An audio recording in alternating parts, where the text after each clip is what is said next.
bring him up here. Come on up, these guys. Come on. V, I call him V. Bring him up. Nice hand.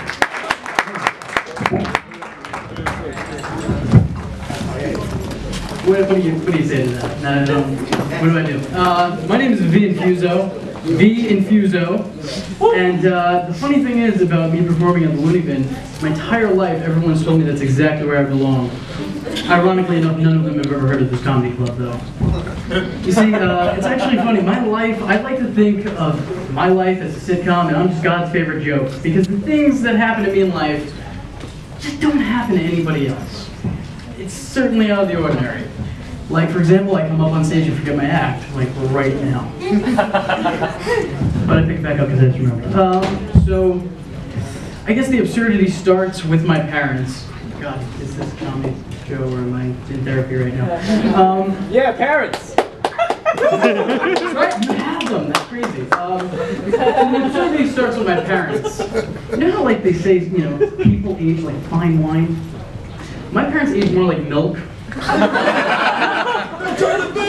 The older that they get, you know, the more distasteful they get. They get chunkier, they kind of develop this strange odor they just kind of want to stay away from, you know? Oh, and they also get extremely sour. Case in point, the first half of my life, my father was on a gay witch hunt. And let me explain, I have 2 gay cousins and my father was under the impression that that is genetic. So for the first half of my life, it kind of went something like this. I'd just be sitting in my room, playing with my figures, and all of a sudden my father comes in the room. Hey, you play with fucking dolls? Dad, the G.I. Joes. Alright. You keep their clothes on, alright? We're at the Village people here. Or, you know, I'd be outside, you know, just playing with nature, and then my dad'd be like, playing with fucking flowers now? Dad, I'm playing with bugs. Alright, that's weird, whatever. What kind of fucking bugs are they? Ladybugs. Oh, of course they're ladybugs! Do you want to be a fucking ladybug? Dad, I'm not sure that's possible. Finally, his gay witch hunt came to a culmination when I hit 8th grade. Thanks to this guy over there with the glasses. Right there, that guy. Yeah. Hey, give yourself a round of applause, dickhead. No, I said him give himself a round of applause. Don't join in. No, don't make him feel special. So we decided to have a coin toss. The loser of that coin toss would have to put on eyeliner. Guess who lost that coin toss? So I come home looking like the illegitimate son of Billy Joe from Green Day. And my dad is waiting for me at the stairs and he goes, "You fucking gay?" "No." "Then don't fucking lie to me. Are you fucking gay?" And I look at him and I go, "No, I'm not."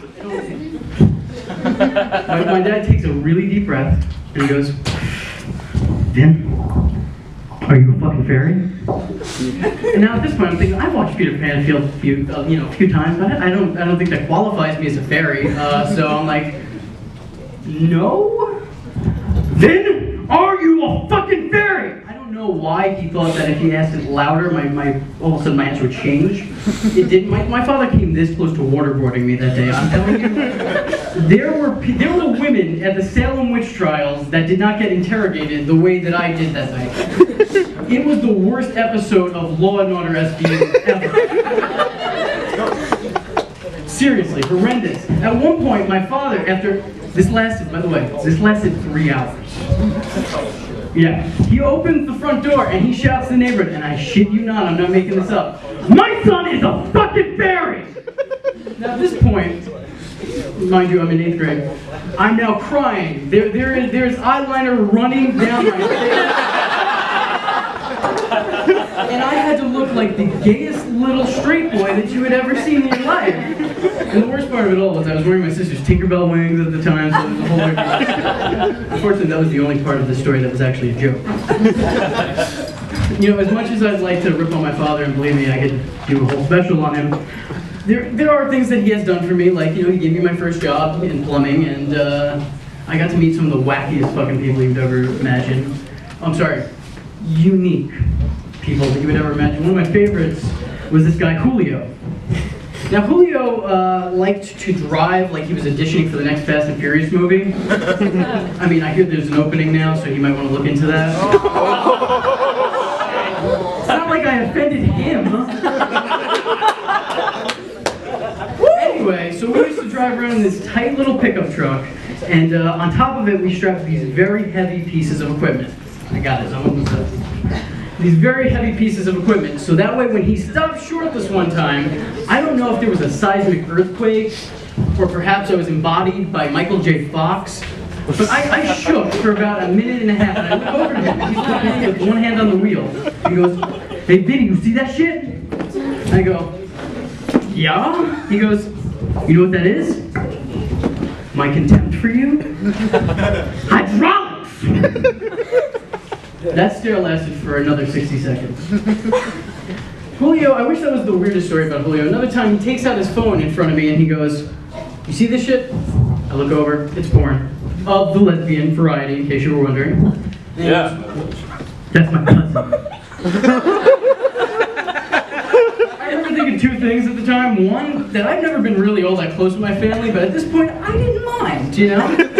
And two, I don't know who the hell just invites their friend or coworker to come and watch porn with them. At no point in my life did I say, "Hey, Sajid, Mario, Franny, James, why don't you all come over? We'll come over, we'll watch some porn, get some cheese doodles, maybe give each other a couple hand jobs, you know."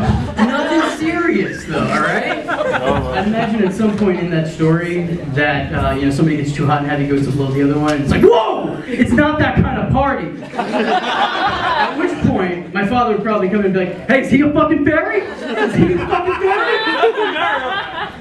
Guys, you've been a terrible audience, but that's okay, because I've been a terrible comedian. Thank you for letting me do my thing.